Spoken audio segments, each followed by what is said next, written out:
Bonjour à tous, je suis Nathalie des Ateliers SOA et membre du collectif Weekendoo. Aujourd'hui, on va faire un baume pour les mains facialisé à la maison.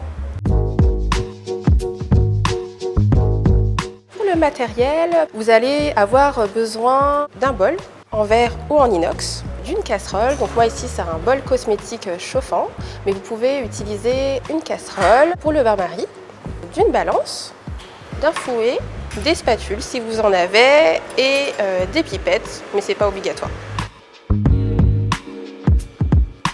Vous aurez besoin du beurre de karité. Donc ici, le beurre de karité va permettre d'hydrater votre peau, donc vos mains. De l'huile végétale, donc macérat huileux de calendula, de l'huile végétale de jojoba, de la cire d'abeille. Vous pouvez choisir aussi une cire végétale également.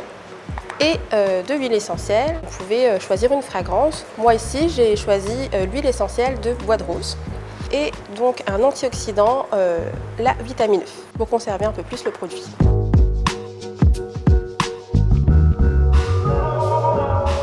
Au préalable, il faut avoir des gants. Ensuite, vous prenez l'alcool 70 degrés donc pour désinfecter tout votre plan de travail et le matériel. Donc on nettoie le bol bien à l'intérieur et à l'extérieur. La balance par-dessus et le mini-fouet et les cuillères. On n'oublie pas aussi de nettoyer le pot que vous aurez besoin donc, pour mettre votre baume pour les mains. Ensuite, vous prenez votre bol, vous allez les mettre sur la balance et on va commencer par peser 30 g de beurre de karité. Vous allez rajouter de la cire d'abeille ou une cire végétale. On va mettre 1 g. Et on va rajouter l'huile végétale de calendula et l'huile végétale de jojoba.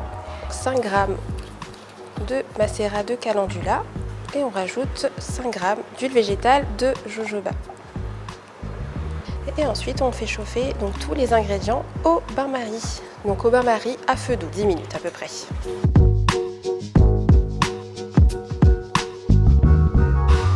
Le mélange a complètement fondu. On va attendre encore une fois une dizaine de minutes pour faire refroidir la préparation et ne pas altérer les huiles essentielles. On rajoute l'huile essentielle, donc on va mettre 5 gouttes. Et on finit par la vitamine E qui va éviter le rancissement des huiles. Et pareil, 4 gouttes. On mélange et on transfère dans le pot. Mettez votre pot au réfrigérateur pendant une demi-heure à 1 heure avant de pouvoir l'utiliser. Alors après refroidissement, donc votre baume a complètement durci. Je vous recommande de mettre une étiquette sur le pot avec la date de fabrication et la date limite d'utilisation. Donc pour ce baume, ce sera pour 3 mois. N'hésitez pas à bien hydrater vos mains avec ce baume.